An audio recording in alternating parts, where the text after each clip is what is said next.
امریکہ اکیلا ہی کافی ہے. ہمیں اب نیٹو، جاپان، جنوبی کوریا، آسٹریلیا کی مدد کی ضرورت نہیں. ٹرمپ اتحادیوں پر برس پڑے. کہا کہ اسرائیل نے علی لاریجانی کو مار ڈالا. بیشتر نیٹو اتحادیوں نے ایران کے خلاف فوجی کارروائی میں شامل نہ ہونے سے مطلع کیا ہے. مجھے کوئی حیرانی نہیں ہوئی. میں نے ہمیشہ نیٹو کو یک طرفہ معاملہ ہی سمجھا. نیٹو پر ہم سالانہ اربوں ڈالر خرچ کرتے ہیں جو ان ممالک کا تحفظ کرتا ہے. ہم ان کا تحفظ کریں اور یہ ممالک ضرورت کے وقت ہمارے لیے کچھ نہ کرے. ہم نے ایران کی بڑی فوج، بحریہ، فضائیہ، اینٹی ایئرکرافٹ اور ریڈار تباہ کر دیا. چین کا دورہ کرنا چاہتا ہوں مگر اس وقت حالت جنگ میں ہوں. لگتا ہے کہ ایران جنگ 5 ہفتوں میں ختم ہو جائے گی. ہمارے یورپی اور مشرق وسطیٰ کے اتحادیوں کے لیے خطرہ ایران کی عادت ختم ہو گئی. میری سب سے بڑی مشکل یہ ہے کہ مجھے نہیں معلوم کہ کس سے بات کروں. ایران میں مذاکرات کے قابل کوئی قیادت موجود نہیں.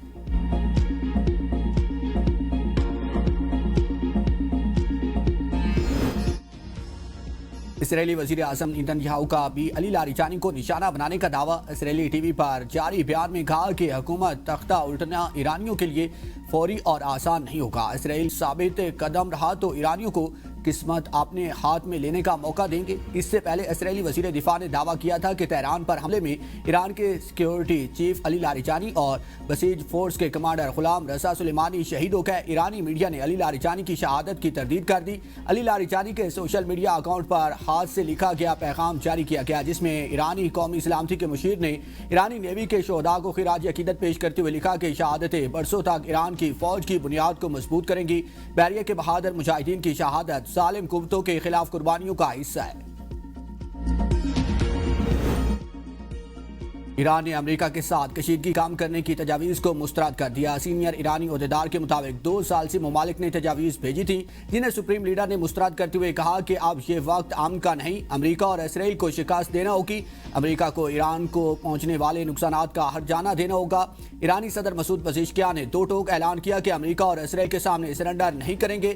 سماجی رابطے کی ویب سائٹ ایکس پر جاری بیان میں ایرانی صدر نے کہا کہ خطے میں ایران کے خلاف امریکی فوجی اڈوں کا استعمال بند ہونا چاہیے. ان اڈوں کا مقصد ایران اور ہمسایہ ممالک کے تعلقات کو خراب کرنا ہے. ایران کے نائب وزیر خارجہ سعید خطیب زادہ نے کہا کہ امریکہ نے ایران میں زمینی فوج اتاری تو اسے ایک اور ویتنام کا سامنا ہوگا. ایران فی الحال سفارتی حل پر توجہ نہیں دے رہا. ایرانی پارلیمنٹ کے اسپیکر محمد باقر کالیباف کا کہنا ہے کہ دشمن کے تمام منصوبے ناکام ہو گئے. ایران ہی اس مسئلے کو ختم کرے گا.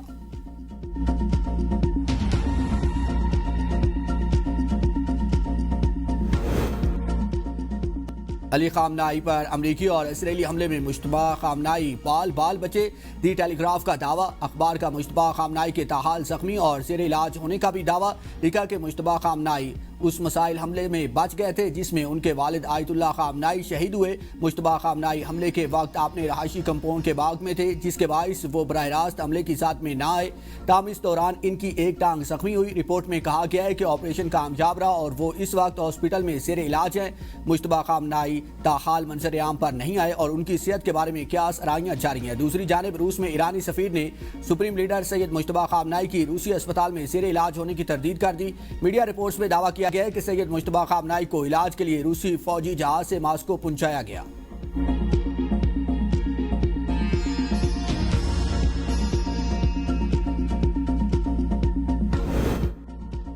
ایران جنگ پر اختلاف. اہم اتحادیوں کے بعد اہم سرکاری آفیسر بھی ٹرمپ کے ساتھ چھوڑنے لگے. امریکہ کے نیشنل کاؤنٹر ٹیررزم سینٹر کے ڈائریکٹر جو گینٹ نے استعفیٰ دے دیا. کہا کہ ایران امریکہ کے لیے فوری خطرہ نہیں تھا. جنگ اسرائیل اور اس کے باثر امریکی لابی کے دباؤ کے نتیجے میں شروع کی گئی. ایران کے خلاف بھی اسرائیل نے وہی حربہ استعمال کیا جو عراق جنگ کے وقت کیا تھا. ایران کے خلاف جاری جنگ کی حمایت نہیں کر سکتا اسی لیے عہدے سے مستعفی ہو رہا ہوں.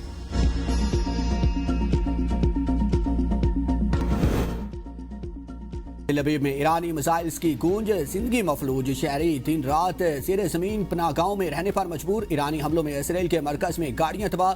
اسرائیلی سرکاری میڈیا نے تباہ شدہ گاڑیوں کی تصاویریں جاری کر دی. زخمی اور مرنے والوں کی تعداد بتانے سے گریز.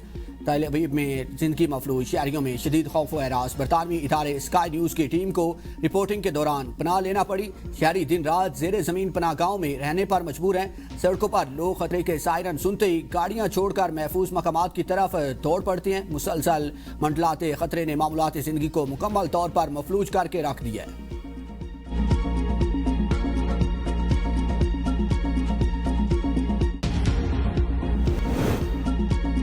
آپریشن غزب الحق میں پاک افواج کی افغان طالبان اور فتنہ الخوارج کے خلاف کامیاب کارروائیاں جاری۔ خیبر سیکٹر سے ملحقہ افغان طالبان کی فوجی پوسٹوں پر اینٹی ٹینک گائیڈڈ مسائل سے حملہ، پوسٹیں تباہ۔ شمالی وزیرستان میں چنڈا پوسٹ میں تباہ، افغان طالبان کو بھاری جانی اور مالی نقصان۔ وفاقی وزیر اطلاعات عطاءاللہ تارڑ کہتے ہیں افغان طالبان ہمدردی کے لیے اوچھے ہتھ کنڈے استعمال کریں گے۔ افغان طالبان رجیم کا دہشت گردوں کے ساتھ گاڑ جوڑ ہے، 400 افراد کی ہلاکت کا دعویٰ کیا گیا، ایک بھی ثبوت نہیں دیا گیا۔ افغان طالبان رجیم مفروضوں پر بات کر رہی ہے۔ افغان طالبان رجیم نے ایک ٹویٹ ڈیلیٹ کیا۔ 16 مارچ کو 6 سٹرائکس کی گئی۔ ہم جب بھی افغانستان میں حملہ کرتے ہیں تو ویڈیو جاری کرتے ہیں، آپریشن ختم کرتے ہی تفصیل جاری کرتے ہیں۔ ہمیں افغان عوام سے کوئی مسئلہ نہیں ہے۔ طالبان رجیم کو فیصلہ کرنا پڑے گا کہ پاکستان کے ساتھ ہے یا دہشت گردوں کے ساتھ۔ مارکے حق میں دشمن کو شکست ہوئی۔ سفارتی سطح پر پاکستان کا تمام ممالک سے فعال رابطہ ہے۔ بھارت سفارتی سطح پر کوششوں میں پیچھے رہ گیا۔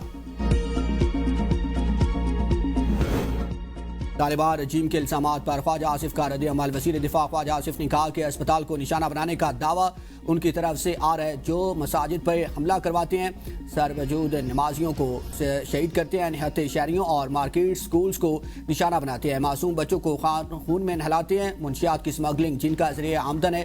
محسن کش لوگ اس ریاست پہ حملہ آور ہے جس نے 50 سال سے ان کو پناہ میسر کی، جو کمٹمنٹ کرتے ہیں اس کو آنر نہیں کرتے، اربوں روپے کمٹمنٹ پوری کرنے کے لیے تعاون مانگتے ہیں۔ پاکستان کی مٹی نہ صرف ان کو پناہ دی، ان کے لیے ایک سپر پاور سے ٹکرا گیا، 3 نسلوں کی مہمان نوازی کی۔ ہم نے اپنی 78 سالہ تاریخ میں بہت غلطیاں کی، لیکن ان کی مہمان نوازی سب سے فاحش غلطی تھی، اللہ ہمیں معاف کرے۔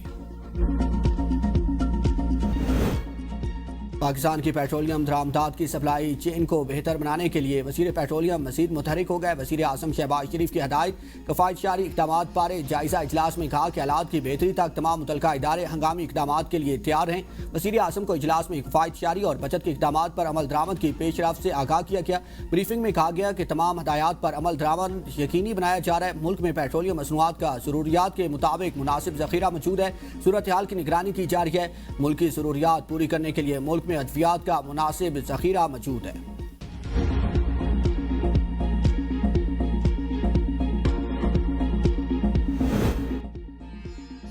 عوام کے لیے خوشخبری، عید پر پیٹرول مہنگا نہیں ہوگا۔ مشیر وزیر اعظم رانا ثناءاللہ کی ABN نیوز کے پروگرام سوال سے آگے میں گفتگو، کہا مہنگائی کے اثرات سے عوام کو بچانا حکومت کی ترجیح ہے۔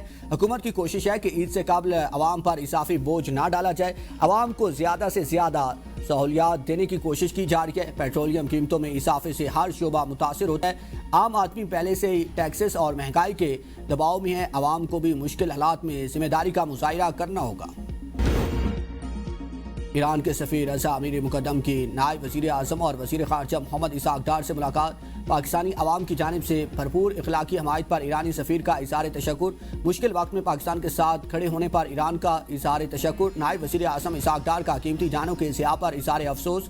خطے میں امن و استحکام کے لیے جلد حل کی امید کا اظہار، کہا مسائل کے حل کے لیے مذاکرات اور سفارتکاری فائدہ راست ہے، پائیدار امن کے لیے بات چیت ناگزیر قرار۔